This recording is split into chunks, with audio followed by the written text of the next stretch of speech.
Welcome back, my friend. Lay down, get comfortable, close your eyes if you'd like, and let me take you back, not just to a ship, but to a world that now feels far away. The year is 1912. The world in 1912 was a place of contrasts. In Europe and America, there was a sense of unstoppable progress. New technologies, new inventions, new confidence. People believed that science and industry could solve almost any problem. It was the Edwardian age in Britain and the progressive era in the United States. These were years of growth, but also of deep divisions. Imagine the streets of London or New York in 1912. Horse-drawn carriages still rattled over cobblestones, but automobiles, those noisy, fascinating machines, were beginning to crowd them out. Electric lights glowed in cities, but many rural towns still lived by gas lamps and candles. The world was straddling to ages, the old traditions of the 19th century and the new ambitions of the 20th. It was a time of social layers, a strict hierarchy. On one end, the wealthy elite, men in tailored suits, women in gowns of silk and lace. Their world was filled with mansions, private clubs, and fine dining. On the other end were the poor, factory workers, farmers, immigrants, fleeing hardship, searching for better lives across the ocean. And, in the middle, a growing middle class, caught between struggle and hope. Now, the oceans themselves were highways of dreams. This was before airplanes shrank the world. If you wanted to cross the Atlantic, from Europe to America, you went by ship. The journey was long, often a week or more, but it was also a journey of possibilities. Millions of immigrants passed through the Atlantic each decade, leaving behind crowded cities in Europe to arrive at Ellis Island, gazing up at the Statue of Liberty. Shipping lines competed fiercely for passengers, not only for immigrants and travelers of modest means, but also for the rich, who demanded comfort, safety, and above all, luxury. To sail across the Atlantic in style was a symbol of status. It meant being part of the new world of wealth and prestige. In this climate of competition, the great shipping companies built larger and more magnificent ships. German lines boasted speed. British lines focused on size and comfort. Among them, the White Star Line stood out. And in 1907, its chairman, J. Bruce Ismay, made a bold plan. He envisioned 3 massive ships, larger than anything seen before. They would not chase speed records, but instead embody comfort, stability, and safety. These ships would be called the Olympic-class liners. The first was the Olympic, the second, the Titanic. So imagine the mood of the world in April 1912. Newspapers were filled with excitement about this unsinkable marvel. The Titanic was not just a ship, it was a floating city. It was a statement that mankind had mastered the sea. But the irony, the bitter irony, was that behind this faith and progress, the seeds of tragedy were already planted. The ocean is vast, indifferent, and merciless, and the Titanic, with all her wealth, her beauty, her engineering, would soon be tested against it. For now though, in part 1 of our journey, I want you to hold on to the image of that world. A world full of optimism, class divides, steamships and carriages, old Europe and new America. It was a world that believed it had conquered nature and was about to learn otherwise. The dream of Titanic, conception and construction. Close your eyes.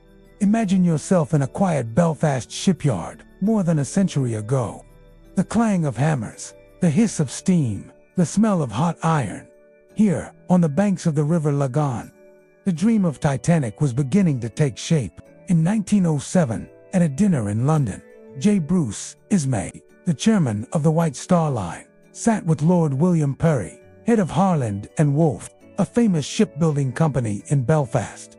The two men shared a vision, not just ships, but giants. Ships so large, so luxurious, that they would redefine what it meant to cross the Atlantic. Their goal was not speed.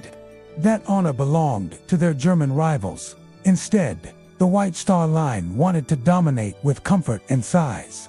Out of this idea came the plan for 3 ships: the Olympic, the Titanic, and the Britannic. They would be the Olympic-class liners, unrivaled in elegance and safety. The Titanic's keel was laid down in March 1909 at Harland and Wolff. Thousands of men, most from Belfast's working class, labored on her construction. Day after day, under rain, wind, or rare sunshine, they hammered steel plates into place.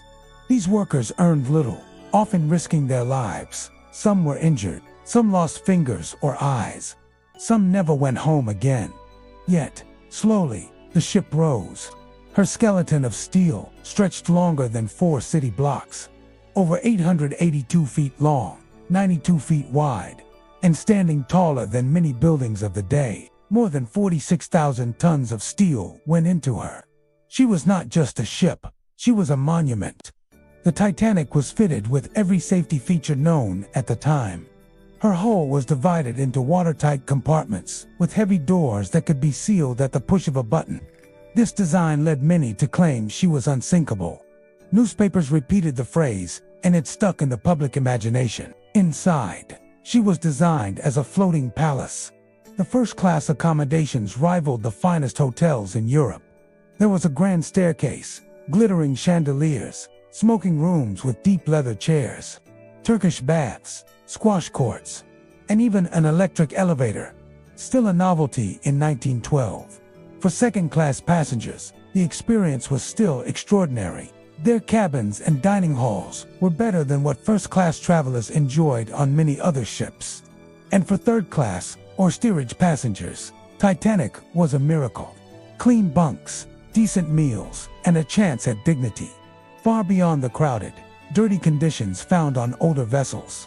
But beneath the glamour, the Titanic was also a machine of immense power. She had 29 boilers, burning thousands of tons of coal. In the engine rooms, hundreds of firemen and trimmers would shovel coal into the furnaces, working in blistering heat. The heartbeat of Titanic was not only in the salons and lounges, but deep below decks, where sweat and labor kept her alive. By May 31, 1911, the Titanic was ready to be launched. On that day, more than 100,000 people gathered in Belfast to witness the spectacle. The massive hull slid down the slipway into the water, taking just over a minute. Sirens wailed, crowds cheered, and the Titanic touched the sea for the very first time. But she was still far from complete. Over the next year, workers fitted her with interiors, machinery, and finishing touches. Slowly, she transformed from a hollow shell of steel into the greatest ship on Earth. Finally, by April 1912, she was ready. Titanic was a ship not only of steel, but of dreams. She promised luxury to the wealthy, hope to the poor, and pride to all who built her. People called her the Ship of Dreams. And soon, she would begin her maiden voyage. A voyage that promised glory, but would instead end in silence and tragedy. The passengers, a floating world, as the Titanic prepared to sail. She became more than just steel and rivets. She became a world within herself, a city on water. On April 10, 1912, passengers began to board in Southampton, England. They came from every walk of life, the rich and the poor, the hopeful and the weary, all drawn together by this one extraordinary ship, first class, the elite of the world. Titanic's first-class passengers were the most glamorous. Millionaires, aristocrats, politicians, celebrities, and business tycoons stepped aboard with their families, servants, and luggage that filled entire cabins. There was John Jacob Astor, one of the richest men in the world, traveling with his young bride, Madeline. He had fortunes so vast that his presence alone attracted attention. Then there was Isidore and Ida Strauss, owners of Macy's department store in New York, known not only for their wealth, but for their devotion to one another. Benjamin Guggenheim, an American industrialist, boarded with his valet and mistress, exuding charm and confidence. There was also Margaret Molly Brown, later known as the unsinkable Molly Brown, a spirited woman of wealth with a heart for helping others. These passengers dined on French cuisine, sipped fine wines, and strolled Titanic's decks with elegance, treating the voyage as a social event, a floating ballroom of the Atlantic. Second class, the rising middle. In second class, the atmosphere was more modest, yet still filled with comfort. Teachers, clergy, writers, businessmen, and professionals made up this group. There was Lawrence Beasley, a schoolteacher, who later wrote a famous account of the disaster. There were families seeking opportunity in America, people who could afford better than steerage, but not the luxury of first class. For many, second class on Titanic was finer than first class on most other ships. Comfortable cabins, excellent food, and dining rooms that sparkled with chandeliers. It was an unforgettable experience. Third class, dreams and struggles, and then, in third class, or steerage, were the largest group of passengers. Entire families from Ireland, Scandinavia, Italy, and beyond boarded Titanic with little more than hope. Many were poor farmers, laborers, and immigrants. They carried dreams of a better life in America. Work, land, and opportunity. For them, Titanic was a gateway to the new world. Though they were in the lowest class, Titanic offered them dignity, clean bunks, meals served in dining rooms, and better conditions than steerage on other ships. For some, it was the best accommodation they had ever known. The crew, the invisible workforce, alongside the passengers, was Titanic's vast crew. Over 900 men and women, from officers and engineers to stewards, cooks, firemen, and deckhands. They were the beating heart of the ship. The captain was Edward John Smith, a seasoned sailor nearing retirement. Known as the millionaire's captain, he was admired for his calm demeanor and trusted by the wealthy elite, who often sailed under his command. Below decks, stokers shoveled coal into fiery furnaces. Stewards hurried through narrow corridors, tending to the needs of passengers. The crew lived in cramped quarters, often unnoticed by the glamorous travelers above. Yet without them, Titanic could not have moved an inch. A microcosm of society together, these groups, the wealthy, the middle class, the poor, and the workers, formed a floating microcosm of society. On Titanic, the divisions of the outside world came with them. First class glittered in luxury. Second class lived in respectable comfort. Third class dreamed of freedom. The crew labored tirelessly, and yet, all were bound together by one thing. They were sailing on the most magnificent ship ever built, a vessel the world called unsinkable. As Titanic prepared to leave Southampton, there was excitement, chatter, and anticipation. Passengers waved from the decks, families said their goodbyes, and the mighty ship stirred with life. Few could imagine that in just days, this floating palace would lie broken at the bottom of the Atlantic. The maiden voyage begins on April 10, 1912. The Titanic stood waiting in Southampton, England. Her black hull and red funnel tops loomed above the docks, dwarfing every building nearby. Crowds gathered, some to board, others simply to marvel. She was the largest moving object ever created by human hands. And her departure was more than just a sailing. It was history in motion. The first departure. At 12 o'clock noon, Titanic's whistles bellowed, deep and thunderous. Tugboats pulled her from the dock, and the great ship slowly slid into the river Test. But even in her first moments, there was a hint of trouble. As Titanic moved, her massive displacement caused a suction effect, nearly pulling the smaller liner, SS New York, into her side. Ropes snapped, crowds screamed, and only quick action by tugboats prevented a collision. To many, it was dismissed as a minor incident, nothing to worry about. To others, it was an eerie omen. The journey to Cherbourg, France. By evening, Titanic reached Cherbourg, France, where additional passengers boarded. The French port could not handle such a massive ship, so small tenders ferried passengers to and from Titanic. Wealthy travelers stepped aboard with elegant luggage and fine clothing, adding to the glamour of the first-class salons. Among them was Benjamin Guggenheim, who arrived with his valet, dressed as though the voyage was a stage play. For many in second and third class, this was their first time ever stepping onto such a grand vessel. The sheer scale of Titanic left them speechless. Onward to Queenstown, Ireland, on April 11th, Titanic made her final European stop at Queenstown, now Cove, Ireland. Here, hundreds of third-class passengers boarded, carrying dreams of a new life in America. Families hugged tearful relatives goodbye, knowing they might never meet again. For these emigrants, Titanic was more than a ship. She was the bridge to opportunity, hope, and the promise of a better future. With nearly 2,224 souls on board, Titanic turned westward, setting out across the vast Atlantic. Life on board, a floating palace. Once in open water, the ship settled into routine. Life on board depended greatly on class. In first class, passengers enjoyed Edwardian elegance at its finest. Lavish dinners of oysters, filet mignon, lamb with mint sauce, and French pastries were served. Gentlemen retired to the smoking room for brandy and cigars, while ladies conversed in ornate lounges. The Turkish baths, squash courts, and promenade decks became gathering places of the elite. In second class, passengers dined on roast beef, chicken curry, and plum pudding. They enjoyed a library, a smoking room, and evenings of music from the ship's talented band. For many, the experience surpassed their expectations. In third class, the atmosphere was humbler, but joyful. Families gathered for communal meals of porridge, soup, bread, and stew. There was music, fiddles, accordions, and voices singing traditional songs late into the night. Though crowded, many found comfort and companionship. The crew at work below the glamour. The crew labored constantly. Stokers shoveled coal into enormous furnaces that powered the engines. Engineers monitored the heat, steam, and pressure, ensuring the turbines ran smoothly. Stewards hurried through corridors, attending to every passenger request.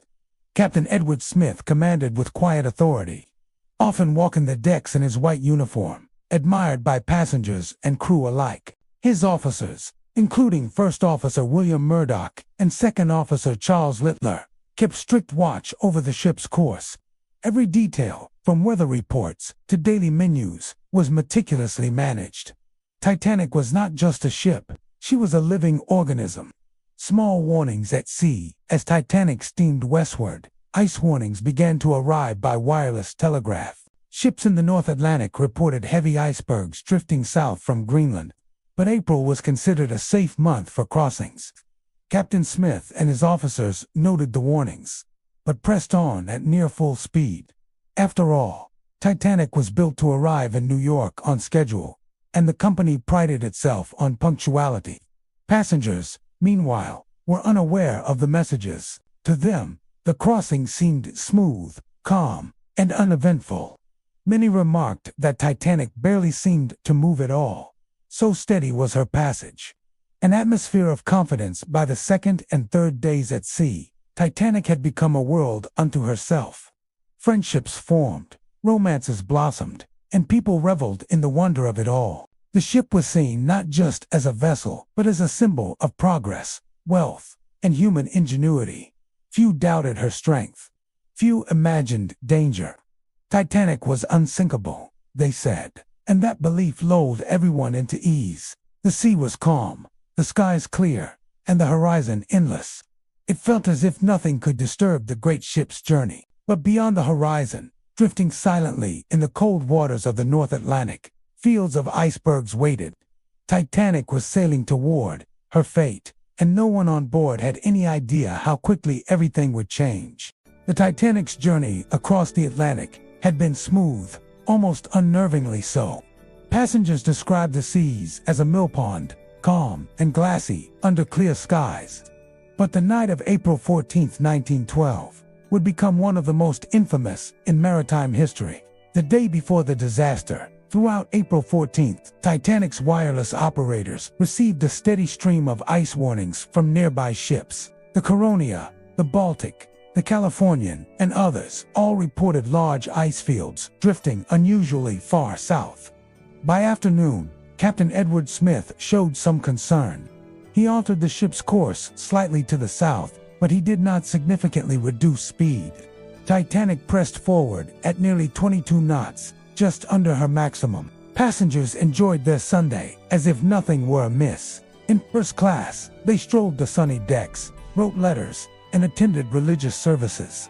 In third class, children played, families sang songs, and young men swapped stories of the lives waiting for them in America. No one imagined that the very ice warnings meant for safety would go largely unheeded. The calm before midnight, As night fell on April 14th, the weather grew eerily calm. The ocean lay flat and dark, reflecting the starlit sky like polished glass. But this very calmness created danger. Normally, waves would break against the base of an iceberg, making them easier to spot. On this moonless night, however, the horizon appeared like one endless black wall. Icebergs would be nearly invisible until they were dangerously close. At 10 p.m., Captain Smith retired for the night, leaving First Officer William Murdoch in charge on the bridge. Two lookouts, Frederick Fleet and Reginald Lee, climbed into the crow's nest to scan the horizon. All they had were their eyes against the vast dark sea. 11:40 p.m. The iceberg appears suddenly at 11:40 p.m. Frederick Fleet spotted a looming, pale shape directly ahead. He struck the bell 3 times, the signal for danger, and telephoned the bridge. Iceberg, right ahead, on the bridge. Officer Murdoch reacted instantly. He shouted commands to turn the ship's wheel hard to starboard and ordered the engines reversed. The Titanic began to swing left, but her sheer size and momentum made her slow to respond. The great ship glided forward, the iceberg drawing closer with every passing second. The collision at last, Titanic's bow began to turn aside, but not enough. At 11:41 p.m., the starboard side of her hull scraped along the iceberg. Passengers felt it as a strange, muffled vibration. Some described it as a slight bump, others as a long, grinding shudder. Ice chunks tumbled onto the decks. This was far more serious than anyone on board realized in that moment. Titanic was designed to float with 4 compartments flooded, but not 5. Her fate was sealed. Reactions on board at first, confusion reigned. In the first-class dining saloon, conversations continued without much pause. Some passengers even laughed, believing the bump was minor. In third class, however, the shock was stronger. Families in lower cabins, near the bow, felt the rush of water almost immediately. Some scrambled onto the decks in fear, while others stayed in denial, trusting the ship's reputation as unsinkable. Below decks, crew members rushed to assess the situation. They found water pouring in at alarming speed. Bulkhead doors were sealed, but the flooding spread relentlessly. Captain Smith awakened. Within minutes, Captain Smith was woken and hurried to the bridge. He spoke with Murdoch and the ship's designer, Thomas Andrews, who was on board for the maiden voyage. Andrews examined the flooding and made a chilling calculation. The ship could not remain afloat. She would sink within a matter of hours. Smith, stunned, gave the first serious orders to prepare the lifeboats and to send distress signals. The Titanic in peril above deck. Few passengers understood the gravity of the situation. Titanic was still level. Her lights glowed warmly, and her engines slowed. There was no visible chaos, no tilt, no reason to panic. But below the calm surface of the Atlantic, water rushed in faster than any pumps could manage. Titanic, the great unsinkable liner, had received a mortal wound. That night, under the stars, a silent battle began. A race between rising seawater and the desperate efforts of crew and passengers to save themselves. The collision had lasted only 37 seconds, yet those few seconds changed history forever. A strange calm when Titanic struck the iceberg at 11:41 p.m. The world didn't end immediately. The ship didn't lurch, tilt sharply, or throw passengers from their beds. Instead, she simply kept gliding. The impact, though catastrophic below the waterline, felt mild to those on board. Many described it as a gentle bump or a scraping sound. In first-class cabins, people stirred in curiosity more than fear. Some put on robes and slippers, stepping into the hallways to ask what had happened. In third class, where the vibrations felt stronger, passengers were more unsettled. Yet even here, many went back to bed, confident the ship was safe.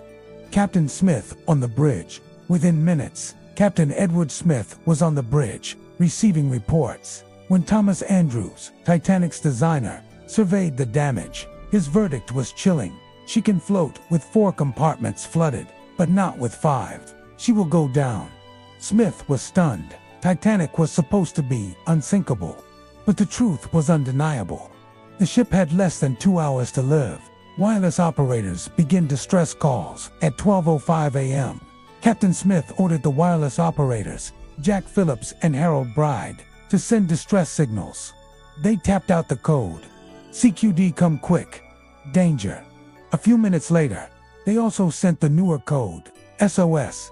Nearby ships, including the Carpathia and the Californian, received the messages, but the Carpathia was over 58 miles away, at least 4 hours sailing time. Titanic did not have preparing the lifeboats at first. Captain Smith hesitated to order an evacuation. Many officers, and even he himself, didn't yet grasp the urgency. Titanic still looked perfectly stable on the surface, but Andrews urged him. The ship was doomed. The lifeboats had to be ready. At 12:15 a.m., the crew began uncovering and swinging out the boats. Onlookers were confused. Few believed they would actually need them. After all, Titanic was equipped with 20 lifeboats, enough for barely half the people on board. The rest would have to rely on rescue ships that might or might not arrive in time. Passengers react. Up on deck, scenes were surreal. Some passengers treated the night like an unexpected adventure. They laughed, joked, and even tossed ice chunks around like snowballs. In first class, stewardesses gently suggested that passengers put on life jackets just in case. Most refused. Ladies in evening gowns and men in tuxedos did not want to step into small wooden boats for no reason. One woman famously asked, "Do you mean to tell me that this ship is actually sinking?" When told yes, she replied in disbelief, "But she can't. She's unsinkable." Below deck in third-class conditions were very different for third-class passengers. Many were already dealing with rising water. Narrow passageways made it harder for them to reach the lifeboats, and some areas were still locked by gates, as was common to separate classes at the time. They crowded stairwells and corridors, confused by conflicting orders. Some didn't understand English well, making things even harder. Fear spread more quickly here than in the upper decks. The first lifeboats lowered at around 12:40 a.m. The first lifeboat, Lifeboat 7, was lowered into the sea. It held just 28 people, though it could have fit 65. Why so few? Many passengers still didn't believe Titanic was in real danger. They didn't want to leave the warmth and safety of the ship for the cold, dark ocean. Officers themselves hesitated, unsure whether they were acting too soon. Other boats followed, also underfilled. Each one carried away precious seats that could have saved dozens more. Music to calm the night, to keep spirits steady. Titanic's band, led by Wallace Hartley, began playing cheerful tunes on deck. Their music floated across the icy night air, soothing passengers and disguising the mounting tension. Some danced, others listened quietly. Few could have imagined that this music would become one of the most haunting symbols of the disaster. The illusion of safety even as lifeboats began lowering. Many passengers remained inside, sipping tea, reading, or continuing conversations in the lounges. Titanic's lights glowed warmly, and the decks were calm. The great liner still seemed invincible. Few realized that with every passing minute, water was rushing in, tilting the balance of survival. The first hour after the collision was marked, not by panic, but by denial, hesitation, and missed chances.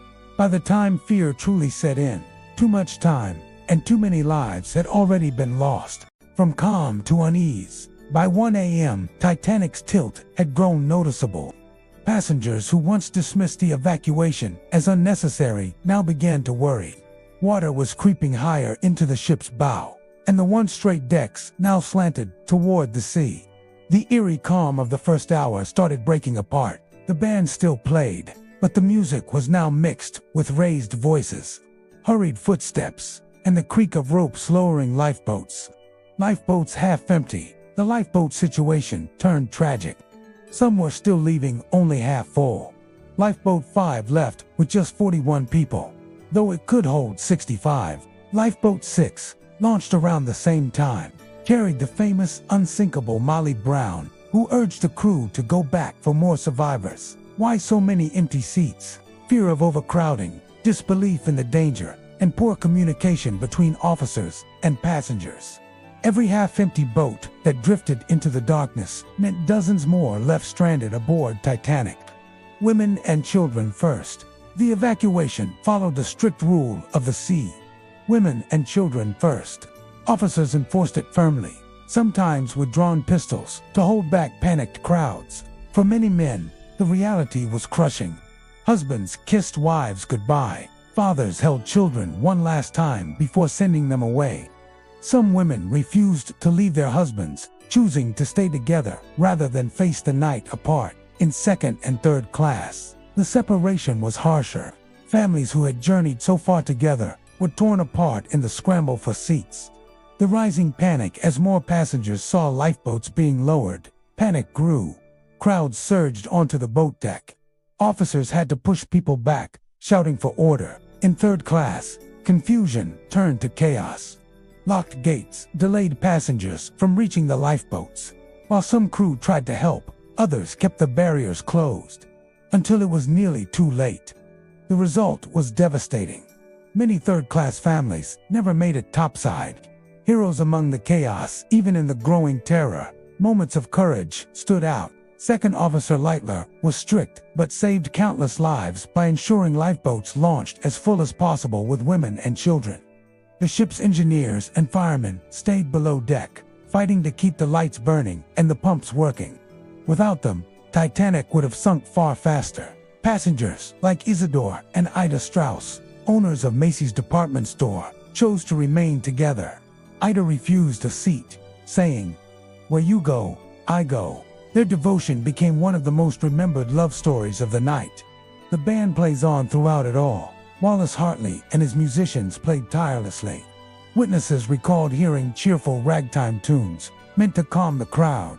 As the night wore on and fear spread, they shifted to hymns. Some survivors believed the last song was nearer, "My God, to Thee." Whether true or not, the image of the band playing as the ship died became one of history's most haunting symbols. The Californians' silence meanwhile. A tragedy unfolded in the distance. Titanic's crew fired distress rockets into the sky. Another ship, the Californian, was only about 10 miles away. Crew members aboard it saw the rockets, but did nothing. The Californian's wireless operator had gone to bed earlier, missing Titanic's desperate signals.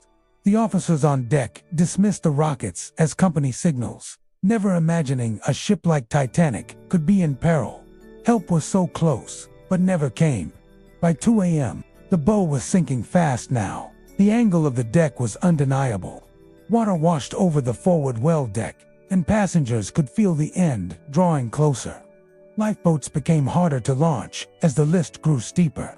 Some tilted dangerously as they were lowered, dumping passengers into the freezing Atlantic.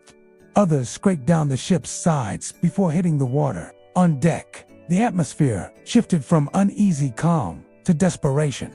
People began pleading for seats, clinging to davits, even trying to jump into lifeboats as they were lowered. The line between order and chaos was vanishing. The night turns grim by now. More than half of the lifeboats were gone. The realization was setting in. There were not enough for everyone. Some officers openly admitted it. A few passengers prayed. Others stood frozen in shock. Couples held each other tightly, unwilling to be parted. The Titanic, once the pride of modern engineering, was now a stage for the most human of emotions: fear, love, sacrifice, and desperation. As the clock ticked past 2 a.m., the final act of the Titanic's story was about to begin. The ship was going down, and those still aboard faced the unthinkable choice: jump into the black, icy sea, or ride the ship to her end. The clock strikes 2 a.m. by now. The Titanic's bow was buried deep beneath the surface. Water surged across the forward deck, flooding cabins and hallways. Inside, chandeliers swayed at strange angles. Furniture slid across tilted floors, and the once elegant corridors echoed with rushing seawater. The grand ship, the unsinkable marvel of modern engineering, was now a wounded giant, gasping for its final breath. The last lifeboats, at this point, only a handful of lifeboats remained. Officers scrambled to load them quickly as the ship's angle grew more severe. Lifeboat 13 nearly capsized when water from a discharge pipe gushed into it as it was lowered. Passengers screamed until another lifeboat pulled it clear. Collapsible C and Collapsible D, the canvas-sided boats, were hastily prepared on the starboard side. These were among the last true lifeboats to leave. One of them carried J. Bruce Ismay, chairman of the White Star Line. His escape would haunt him for the rest of his life, branded by newspapers as an act of cowardice. On the other side, Collapsible A and B were still being worked on. Time was running out. The ship's power fails at 2:05 a.m. Titanic's mighty engines stopped. The lights flickered. For a moment, the entire ship went black against the night sky. Survivors later recalled how chilling that silence felt. No music, no machinery, only the sound of human voices and the icy sea. The emergency lights came on briefly, casting a ghostly glow, but it was clear. The end was minutes away. The list grows steeper. The bow was fully submerged. The ship's stern lifted higher into the air with every passing minute. People clung to railings, scrambling toward the stern in hopes of delaying the inevitable. The decks were now so steep that standing was nearly impossible. Passengers crawled on hands and knees, some sliding uncontrollably into the sea. Chaos at the collapsibles in the final minutes. Officers and crew tried to free Collapsible A and B, but the effort was frantic and disorganized. One boat was washed off the deck by a wave as the sea swallowed the bow. Another overturned during launch, but it would later serve as a raft for a handful of survivors, including bandmaster Wallace Hartley. The band's last song, Eyewitnesses, remembered the musicians still playing even as the ship tilted sharply. Many insisted the final hymn was Nearer, My God, to Thee. The image of these men, calmly playing as the ocean rose around them, became a symbol of courage and dignity. They knew they would not survive, yet they gave comfort to others until their last breath. Final prayers and farewells on deck, scenes of raw humanity unfolded. Some knelt in prayer, clutching rosaries and Bibles. Couples embraced, refusing to be parted. Parents held children close, whispering comfort even as terror gripped them.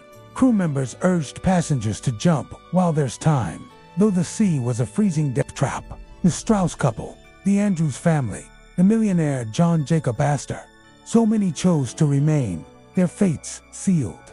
2:15 a.m. The break begins as the ship's stern lifted higher. A loud groan echoed across the night. The immense strain on Titanic's steel frame was too much. Witnesses described hearing explosions and cracks as the vessel began to tear apart. At around 2:18 a.m., Titanic split in two. The bow plunged down, pulling the stern momentarily back toward the water. Before it, too, was dragged upward. Some passengers thought for a moment the stern might float. But it was only the beginning of the end. The stern's final struggle for nearly 2 minutes. The stern remained above water, towering into the sky at a steep angle. People clung desperately to railings, windows, and smokestacks. Then, with one last shudder, the stern slid downward. Survivors recalled the roar of everything inside. Grand pianos, boilers, furniture, machinery, tumbling through the collapsing hull. At 2:20 a.m., the Titanic disappeared beneath the Atlantic. A terrible silence for a moment. After the ship vanished, there was silence. Survivors in the lifeboats floated in stunned disbelief. The unsinkable Titanic, the pride of an era, was gone. Then came the cries, hundreds of voices screaming in the darkness, begging for rescue, pleading for help. The sound was so overwhelming that survivors later said it haunted them forever. Those in the lifeboats, however, were too terrified to return. The fear of being swamped kept most away. And slowly, one by one, the voices in the water went silent. The greatest maritime disaster of its time had reached its tragic climax. But the story of Titanic didn't end here. Hundreds remained alive in lifeboats, freezing, desperate, praying for dawn and rescue. 2:20 a.m. The ship is gone. The Titanic had vanished beneath the waves. In its place, darkness, icy waters, and chaos. More than 1,500 people were left in the freezing Atlantic without lifeboats. Survivors in the lifeboats watched in horror. They saw faces, hands, and life jackets glowing faintly in the moonlight, bobbing in the water. The screams of hundreds filled the air. One passenger later said, "The sound was like nothing else on earth, a dreadful, continuous wail, a chorus of agony that gradually grew fainter. It was the sound of human lives slipping away." The icy death trap, the North Atlantic that night, was around 28 degrees Fahrenheit, -2 degrees Celsius, below freezing. The human body could survive only 15 minutes at most in that temperature before hypothermia shut it down. Some tried to swim to the lifeboats. A few made it, but most didn't. The cold was merciless. One by one, the voices in the night began to fade until silence returned. The lifeboat's dilemma. There were 20 lifeboats afloat, carrying around 700 survivors, but they were scattered across the ocean, drifting, shivering, and terrified. Some boats were dangerously overcrowded, with passengers packed shoulder to shoulder. Others were nearly empty, still carrying room for dozens more. Many passengers argued about whether to go back and rescue those in the water. But most boat crews feared being swamped by desperate swimmers. Only a few attempted to return. Lifeboat 4's rescue effort. Lifeboat 4, under the command of Officer Joseph Boxall, cautiously rowed back. They managed to pull several freezing survivors out of the water. Others tried too late. By the time they returned, most people had already died. In the end, fewer than 10 people were saved directly from the water. The fate of the collapsibles. Not all lifeboats had been launched successfully. The two collapsible boats, A and B, floated away, half submerged. Collapsible A carried about 20 people standing in knee-deep, icy water. Most didn't survive the night. Collapsible B, overturned during the sinking, became a desperate raft. Dozens of men climbed on top, including officers, crew, and famous survivors like wireless operator Harold Bride. They spent the night balancing precariously on the upturned hull. Hours of darkness. The lifeboats drifted in the dark for hours. The temperature dropped, and an icy wind cut through their thin clothing. Many survivors had no coats, no shoes, nothing but evening wear or night clothes. Mothers tried to keep their children warm by wrapping them in shawls or pressing them close. Men gave up their coats and jackets to women and children.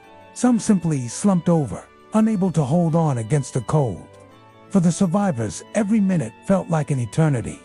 The search for hope as the night dragged on. Survivors clung to hope that another ship would appear. After all, Titanic had sent out distress signals before she sank. Someone, surely, had heard them. Unknown to them, the Carpathia, a Cunard liner, was racing toward their position. It had received Titanic SSOS and was steaming full speed through dangerous ice fields to reach the coordinates. But the Carpathia was 58 miles away. It would take hours to arrive.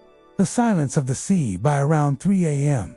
The cries of those in the water had faded into silence. The only sounds were the lapping of waves against the lifeboats, the creak of oars, and the occasional sob from a survivor. Some prayed, some sat in stunned silence, some whispered to themselves, unable to believe what had just happened.